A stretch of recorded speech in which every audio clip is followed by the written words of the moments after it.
दोस्तों आज मैं आपको बताने वाला हूं कि आप अपने घर बैठकर ही अपने मोबाइल फ़ोन से ई श्रमिक कार्ड को कैसे बनाओगे। दोस्तों ई श्रमिक कार्ड बनाने के लिए आपको मेनली 3 चीज़ों की आवश्यकता पड़ेगी। पहली आपका आधार कार्ड, दूसरी आपका मोबाइल नंबर जो आधार कार्ड से लिंक हो, और तीसरा आपकी बैंक पासबुक।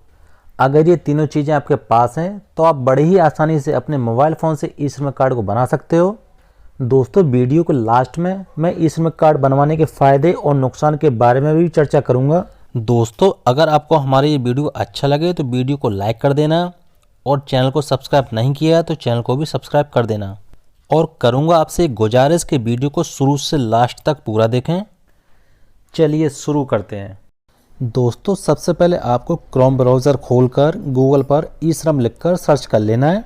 दोस्तों जैसे ही आप ई श्रम लिखकर सर्च करोगे तो बहुत सारी वेबसाइट आपको देखने को मिल जाएगी, लेकिन आपको सबसे ऊपर वाली वेबसाइट जो कि ई श्रम सेल्फ रजिस्ट्रेशन की वेबसाइट है, जिस पर लिखा होगा register.ishram.gov.in, इस वेबसाइट पर क्लिक कर आपको इस वेबसाइट को खोल लेना है।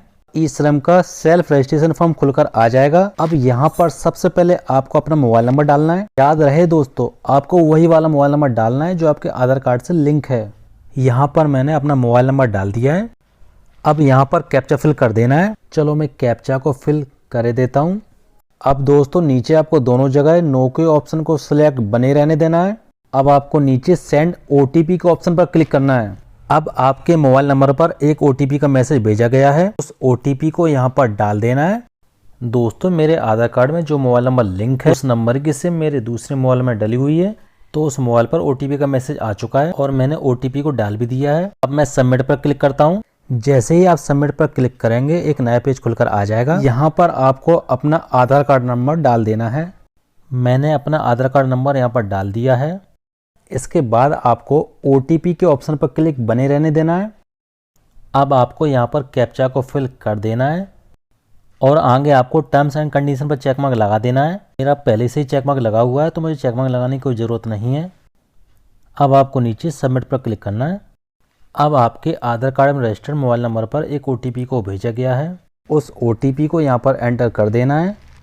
इसके बाद आपको वैलिडेट पर क्लिक करना है।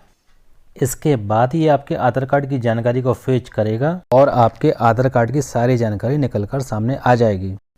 अब आपको आई एग्री पर चेक मार्क लगा के continue to the enter other detail पर क्लिक कर देना है। अब फिर से एक नया पेज खुलकर आ जाएगा। यहाँ पर ये आपसे सबसे पहले आपका इमरजेंसी मोबाइल नंबर मांगेगा। आपके पास कोई दूसरा मोबाइल नंबर है तो यहाँ पर डाल देना है। अगर आपके पास कोई दूसरा मोबाइल नंबर नहीं है तो आप इसको खाली भी छोड़ सकते हो। अब यहाँ पर आपको अपनी ईमेल आईडी डाल देनी है, और अगर आपके पास ईमेल आईडी नहीं है तो आप इसको भी खाली छोड़ सकते हो। लेकिन मेरे पास ईमेल आईडी है, इसलिए मैंने अपनी ईमेल आईडी को यहाँ पर डाल दिया है। अब आपको अपना मैरिटल स्टेटस को चूज़ कर लेना है। यहाँ पर अगर आप मैरिड नहीं है तो नेवर मैरिड, अगर आप मैरिड है तो मैरिड, और आप अगर विधवा हैं तो विडो। अगर आपका डिवोर्स हो चुका है तो आपको डिवोर्स के ऑप्शन को सिलेक्ट कर लेना है। मैं अपनी वाइफ का ई श्रमिक कार्ड बना रहा हूँ, इसलिए मैं मैरिड के ऑप्शन पर क्लिक कर देता हूँ। अब दोस्तों नीचे आपको फादर नेम और हस्बैंड नेम में से एक को चूज़ करना है। दोस्तों इसके लिए मैं आपको बता दूँ, अगर आप किसी फीमेल का ई श्रमिक कार्ड बना रहे हैं और वह शादीशुदा है तो आपको हमेशा हस्बैंड नेम को चूज़ करना है। इसके अलावा आप किसी का भी ई श्रमिक कार्ड बना रहे हो, चाहे वो मेल हो या फीमेल हो, सारी कंडीशन में आपको फादर नेम को ही चूज़ करना है। क्योंकि मैं अपने वाइफ का ई श्रमिक कार्ड बना रहा हूँ इसलिए मैं हस्बैंड नेम को चूज़ कर लेता हूँ। अब ऊपर जिसको भी आपने सिलेक्ट किया है उसका नाम यहाँ पर नीचे डाल देना है। मैंने ऊपर हस्बैंड नेम को सिलेक्ट किया था, इसलिए मैंने यहाँ पर हस्बैंड का नाम डाल दिया है। अब आपको अपनी कैटेगरी को सिलेक्ट कर लेना है, आप जिस भी कैटेगरी में आते हो। मैं जनरल कैटेगरी में आता हूँ, इसलिए मैं जनरल कैटेगरी को सिलेक्ट कर लेता हूँ। अब आपसे आपका ब्लड ग्रुप पूछा जा रहा है। अगर आपको मालूम है अपना ब्लड ग्रुप तो आपको अपना ब्लड ग्रुप को यहाँ से सिलेक्ट कर लेना है। इनका ब्लड ग्रुप बी पॉजिटिव है, इसलिए मैंने बी पॉजिटिव को सिलेक्ट कर लिया है। अब इसके नीचे आपसे डिफरेंटली एबल्ड के बारे में पूछा गया है। इसका मतलब है दोस्तों, आपके शरीर का कोई भी बाहरी अंग क्षतिग्रस्त तो नहीं है, या आप हैंडीकैप्ड तो नहीं है। अगर आप हैंडीकैप्ड या दिव्यांग हैं तो आपको यस पर क्लिक करना है। मैंने यहाँ पर नो को चूज रहने दिया है। इसके नीचे आपको अपने नॉमिनी की डिटेल भर देनी है। सबसे पहले आपको नॉमिनी का नाम भरना है, तो मैंने यहाँ पर नॉमिनी का नाम भर दिया है। उसके बाद नॉमिनी की डेट ऑफ बर्थ आपको कैलेंडर में से चूज कर लेनी है। इसके बाद आपको नॉमिनी का जेंडर सेलेक्ट कर लेना है। इसके बाद नॉमिनी का आपसे क्या रिलेशन है, उस रिलेशन को आपको सिलेक्ट कर लेना है। मैंने हस्बैंड को सिलेक्ट कर लिया है क्योंकि मैंने इनका नॉमिनी इनके हस्बैंड को बनाया है। अब सेव एंड कंटिन्यू पर क्लिक करना है। अब फिर से एक नया पेज खुलकर आ गया है। यहाँ पर आपको सबसे पहले आपको अपनी स्टेट चूज़ कर लेनी है। जैसे कि मैं मध्य प्रदेश से हूँ तो मैंने मध्य प्रदेश को सिलेक्ट कर लिया है। अब आपको अपने डिस्ट्रिक्ट को चूज़ कर लेना है। मैंने अपने डिस्ट्रिक्ट को सिलेक्ट कर लिया है। यहाँ पर आपको स्टेट स्पेसिफिक आईडी डालनी है। अब दोस्तों आप बिल्कुल भी यहाँ पर कंफ्यूज मत होना, क्योंकि आपको यहाँ पर अपनी परिवार आईडी का नंबर डालना है। मैंने अपनी परिवार आईडी का नंबर यहाँ पर डाल दिया है। अब इसके नीचे आपको अपना करंट एड्रेस डाल देना है, जिसमें आपको बताना है कि आप जिस क्षेत्र में रह रहे हो वो क्षेत्र अर्बन है या रूरल है। दोस्तों अर्बन माने होता है शहरी और रूरल माने होता है देहाती यानी कि गांव। दोस्तों मैं एक कस्बे में रहता हूँ, इसलिए मैं अर्बन को सिलेक्ट करूँगा। अब यहाँ पर आपको अपना मकान नंबर डाल देना है। आपको अपना मकान नंबर पता नहीं है तो आप 00 भी डाल सकते हैं। लोकलिटी में आप अपने मोहल्ले का नाम और अपने वार्ड नंबर को डाल सकते हैं। अब नीचे आपको अपने स्टेट को सिलेक्ट कर लेना है और फिर अपने डिस्ट्रिक्ट को सिलेक्ट कर लेना है।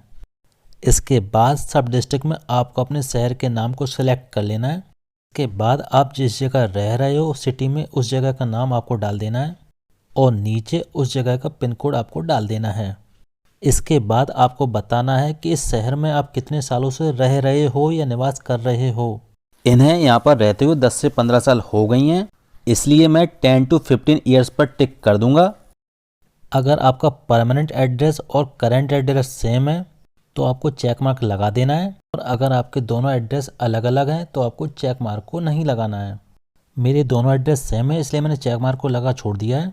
सेव एंड कंटिन्यू पर क्लिक कर देना है। अब फिर से एक नया पेज खुलकर आ जाएगा।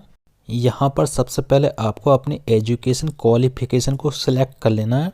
इन्होंने ग्रेजुएशन को किया हुआ है इसलिए मैंने ग्रेजुएशन को सिलेक्ट कर लिया है।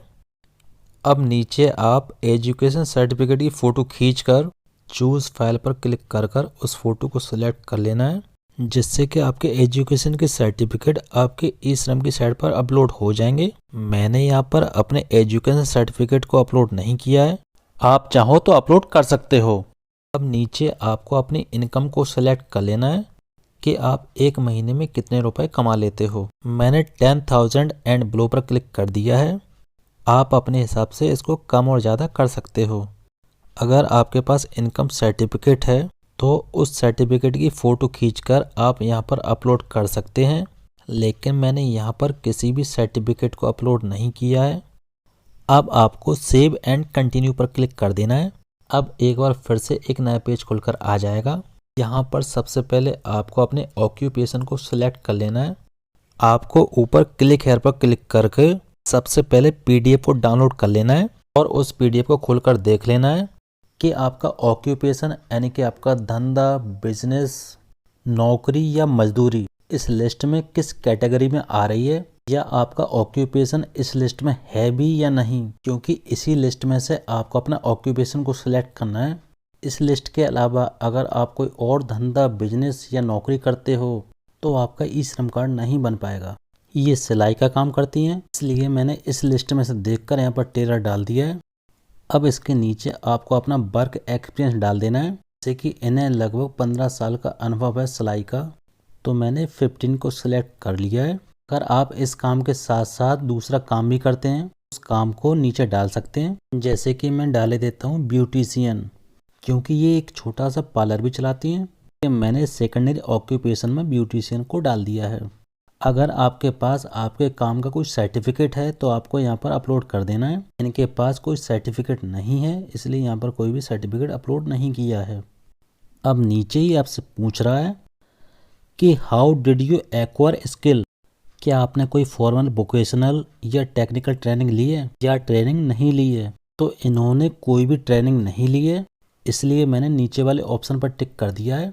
सब स्किल में ये आपसे पूछ रहा है कि आपने अपने काम को कैसे सीखा है। मैंने यहाँ पर सेल्फ लर्निंग पर क्लिक कर दिया है, क्योंकि इन्होंने ये काम खुद से ही सीखा है। अब नीचे आपसे ये पूछ रहा है स्किल टू बी अपग्रेडेड। इसका मतलब है दोस्तों कि सरकार की तरफ से आप कोई फॉर्मल वोकेशनल या टेक्निकल ट्रेनिंग लेना चाहते हो। मुझे कोई भी ट्रेनिंग नहीं चाहिए, इसलिए मैंने किसी भी ऑप्शन को सिलेक्ट नहीं किया है। अब सेव एंड कंटिन्यू पर क्लिक करना है। अब फिर से एक नया पेज खुलकर आ गया है। यहाँ पर आपको अपनी बैंक की डिटेल भर देनी है। इसके लिए आप अपने सामने अपने बैंक की पासबुक रखिए, उसमें से देख देख कर आप डिटेल को भर दीजिए, जैसे कि bank account number, account holder का नाम और नीचे अपने बैंक का आईएफएससी कोड डालकर सर्च पर क्लिक कर देना। जैसे ही आप आईएफएससी कोड डालकर सर्च पर क्लिक करेंगे तो बैंक का नाम और ब्रांच का नाम अपने आप आ जाएगा। इसके बाद सेव एंड कंटिन्यू पर क्लिक कर देना है। अब फिर से एक नया पेज खुलकर आ जाएगा। जो भी जानकारी आपने अभी तक भरी है वो सारी जानकारी आपके सामने आ जाएगी। आप चाहें तो इसका प्रिंट आउट निकाल सकते हैं और एक बार आपको सारी जानकारी को चेक कर लेना है। अगर आपके द्वारा भरी गई सारी जानकारी सही है तो आपको यहाँ पर चेक मार्क लगा देना है और फिर सबमिट पर क्लिक कर देना है। ऐसे ही आप सबमिट पर क्लिक करोगे आपका ई श्रम कार्ड बनकर आपके सामने आ जाएगा। आप चाहो तो इसे डाउनलोड भी कर सकते हो।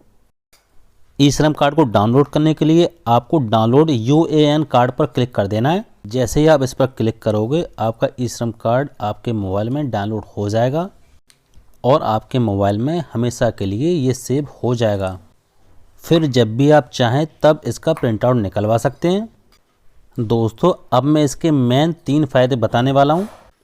दोस्तों पहला फ़ायदा ये है कि ये कार्ड पूरे भारत में मान्य है, जिससे कि आप कहीं भी नौकरी या मजदूरी करने जाते हैं तो आपको किसी को और कोई डॉक्यूमेंट दिखाने की ज़रूरत नहीं है।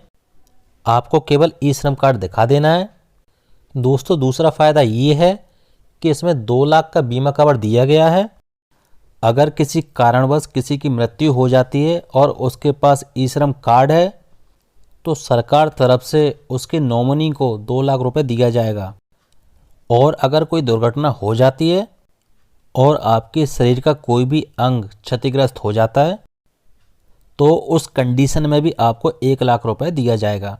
दोस्तों तीसरा फ़ायदा ये है कि अगर देश में कोई आपातकालीन स्थिति आती है और पूरे देश को बंद करना पड़ता है, जैसे कि कुछ समय पहले कोरोना टाइम में लॉकडाउन लगा था, इस स्थिति में सरकार आपको मदद पहुंचाती है। चाहे वह 1000, 2000 या 5000 की मदद हो, वह सीधे आपके बैंक खाते में जाएगी। दोस्तों अब नुकसान की बात कर लेते हैं।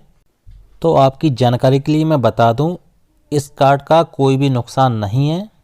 दोस्तों वीडियो अच्छा लगा हो तो वीडियो को लाइक कर दें और चैनल को भी सब्सक्राइब कर दें। Thanks for watching.